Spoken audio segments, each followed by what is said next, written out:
All right, today we're working on a turbo till. I am I don't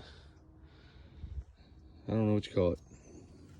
Sometimes string and stuff, baling twine that gets left in the field, gets around these spindles here on these fingers, makes it so they won't turn. So I'm in the process of cleaning them off. And let me tell you one thing. These spindles will find everything in the field on a turbo till. I'm not sure if how many of y'all are familiar with turbo tills, but the best answer to it is that saw saw right there. You can take a saw saw and just cut a straight line through all the junk, and then it peels off twice as easy, because it is a freaking nightmare when you get something caught in these things. So that's what the process is right now, that, and I'm gonna grease it, and then she's ready to go. I wonder who has blue string that baled corn shucks for us. One lonely farmer. Anyway, got all of them done. Now they all turn freely. Now I just gotta grease it. But look at that one on the farm. Look, there's some blue too. Look, there's some blue. I'll get her all greased up and she's ready to rock and roll. 30-foot turbo till with an 8335R. We should be pulling it with the 9200, but she's hooked up to the big disc. So we're gonna pull her with that one. The 8335R maps it. Maps everything a lot better for me, because that's what we're gonna spend the weed on and put the weed in with her and turbo it in. Instead of us drilling it anymore, we just turbo it in with her, and we've actually done pretty good like that. It comes up a real pretty stand. And we got my brother, he's up here this morning. Got to put tires on her today.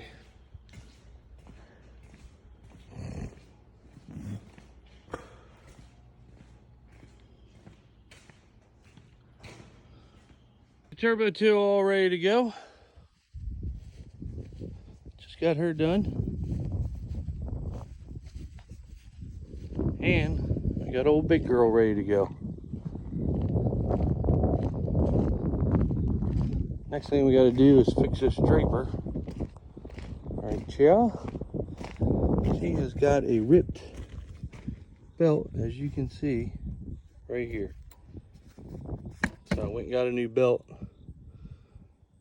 and we have got to put her on. That is probably not a... We did the belts down there, but we had the John Deere guy up here and it made it easier, but I'm thinking we can do it. Doesn't seem like it's too hard. You gotta take like a couple of these black things off down the belt, and then you can pop it out. You just gotta loosen it up in the back, the tension. Pull it off. It's got a roller underneath that corner. In that corner, and I did get the bearings for it. Being as we got the belt off, we're going to go ahead and replace the bearings. There's no sense in leaving them on there, because it's a pain in the ass if you do that. I mean, if the bearing goes bad and you just had the belt off, next thing you know you got to replace it. That's stupid. So while we're doing it, we're going to go ahead and just do it right. So we got 2-3 inches of rain. So there's my brother walking across the yard. 2-3 inches of rain. So we're going to probably drop the corn head, hook this up, go ahead and get this ready, because we got beans that are starting to get ready now. That way we don't have to fool with it when we are across town cutting corn. We can just drop the corn head and hook the bean head up and roll.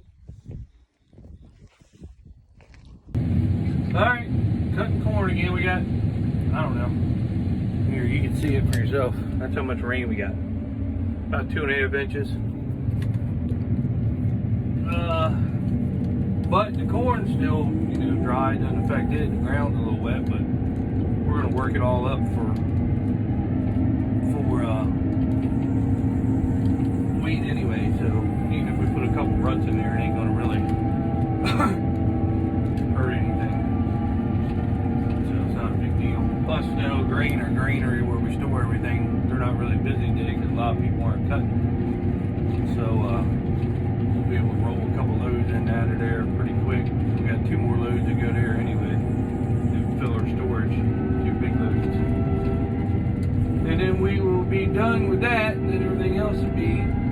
contract corn.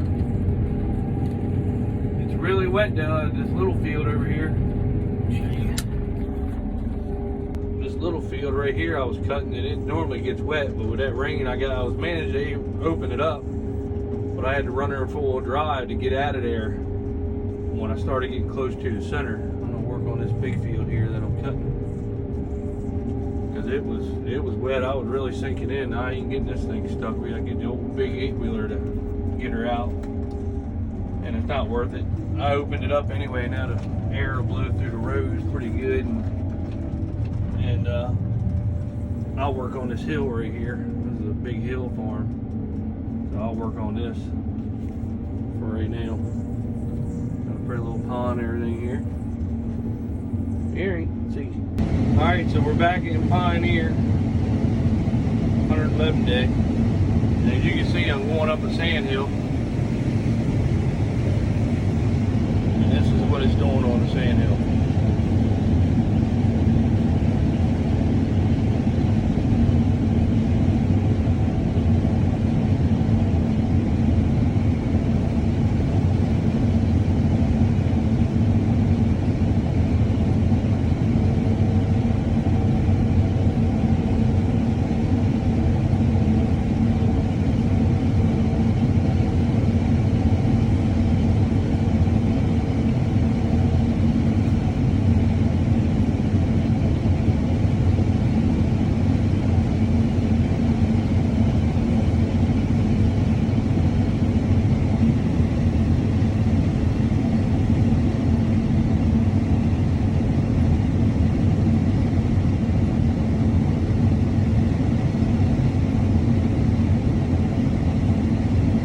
I'd say there's nothing wrong with this corn.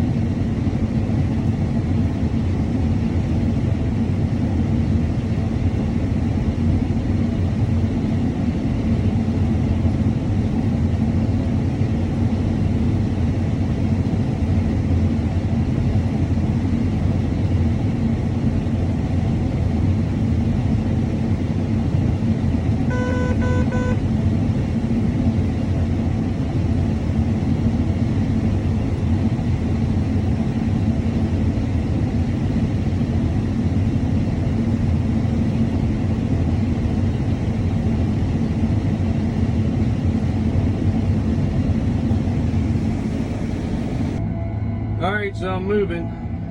Headed back to the home farm. We had to go cut our neighbor's corn. And I was going to video it, but it was muddy as heck. Try to use the correct term. Muddy as heck. And I had her in full drive just about the whole time. And there wasn't any getting around it. It was full drive all the time. The one field he plants that local crap. The one field went 163 and the other field went 140, and it was falling down. I mean, it had very bad stalk, I guess, whatever you call it. It was steady breaking and it was on the ground, and not only in the mud, but you had to sit there and try to pick it up. So I wouldn't recommend planting any local corn, because even the guys with irrigation aren't doing but 190, and hell, we're doing that with Pioneer without irrigation. So that local corn is not a good corn to buy. I wouldn't get it. I mean, everybody can do what they want, but I would not be buying local if it was me. The 1197 1464 Pioneer is, I mean, it's just performing well. And this local was 113 day. The 1197 is 111, and the 1464 is 114 day. And I mean, it's doing 40, 50 more bushels to the acre, average. So, and it's cheaper, because our neighbor used to buy local. And well, it was about the same for corn, but it was probably $5 to $8 a unit cheaper for Pioneer Plenish beans than it was whatever local beans are. So that's why he switched, and he's getting a yield like crazy out of the Pioneer now. So he's glad he did. He couldn't do but 80 bushels with the local. So, and now he's, well, he messed up on his planting population, but now he's definitely, I think he's still up to around 150, 160, even with 3/4 of the population planted, where the planter was messing up. I think he planted 18,000, and he's still doing that well. So, there's the farm I just got done yesterday. Now we're headed back to the home farm. All we got left is the home farm and a farm across town. And that is it.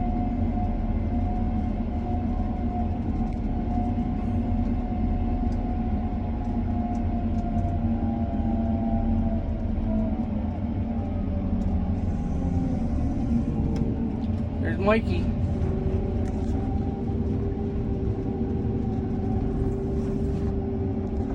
Hey Derek, tell us the story. This is my buddy Derek. He's gonna be on YouTube. Nice big 10-pointer with the bow. Well, what happened? All right, I'm back cutting 1197. This is the first in row.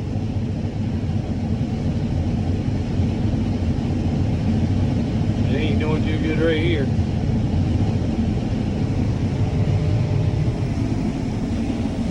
Should start picking up.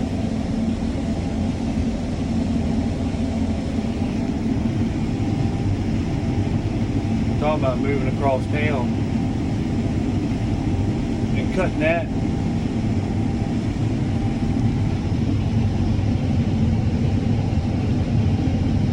Yeah, it's not doing good on this in row. We'll have to see if it gets better.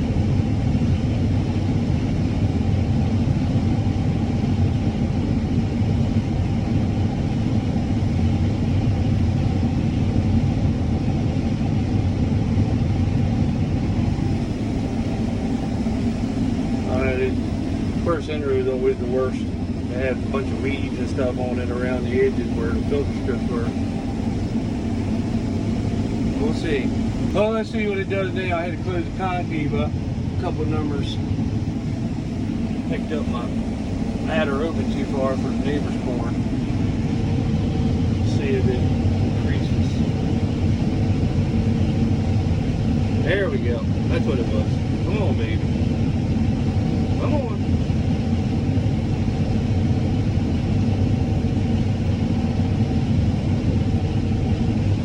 Close her up a little bit more.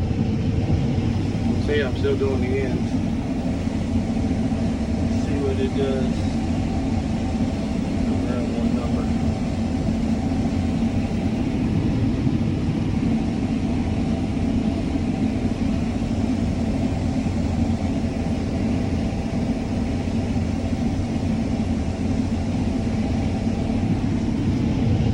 All right, I just put her on a different number. Let's see what she is now. I might have to go down to 21. I was on 22.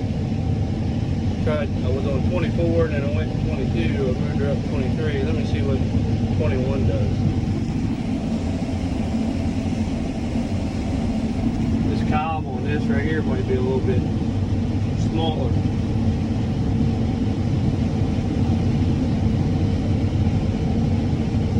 Plus we're missing a row because the damn deer ate it all the way down.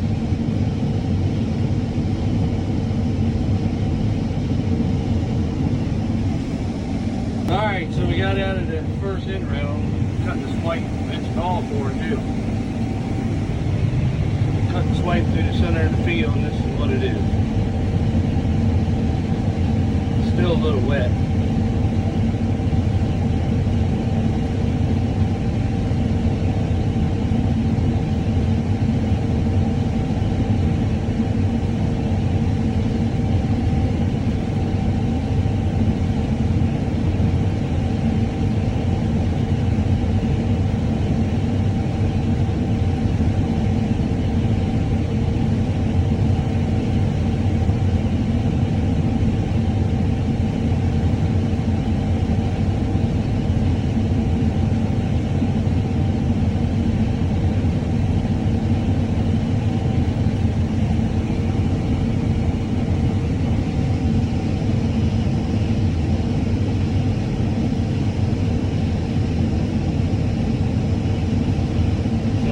away from that first in route.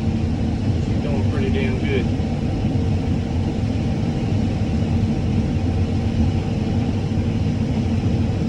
I'd say she is.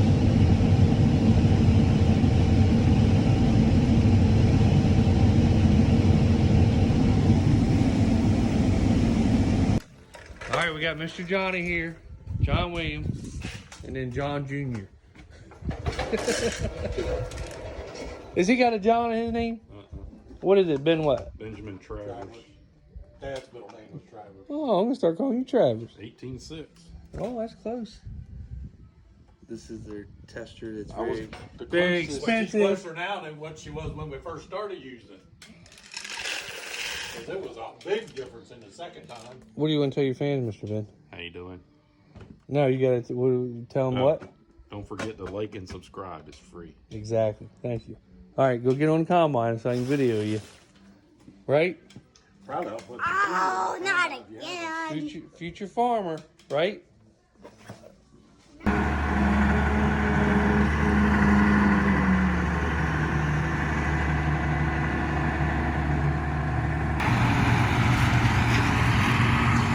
Somebody told me to turn my phone sideways so it takes up the whole screen, so that's what I'm doing. So we got Mr. Ben starting to cut.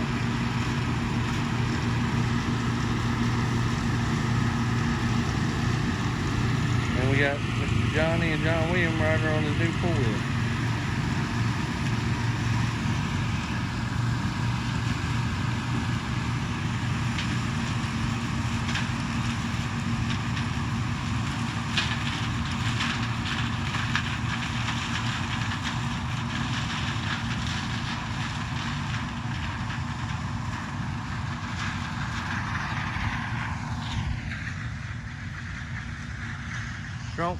Trump 2020.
Y'all have to let me know if the camera, me holding it sideways, does better. It probably does. I never really noticed it until one of my subscribers mentioned it yesterday. So, let me know.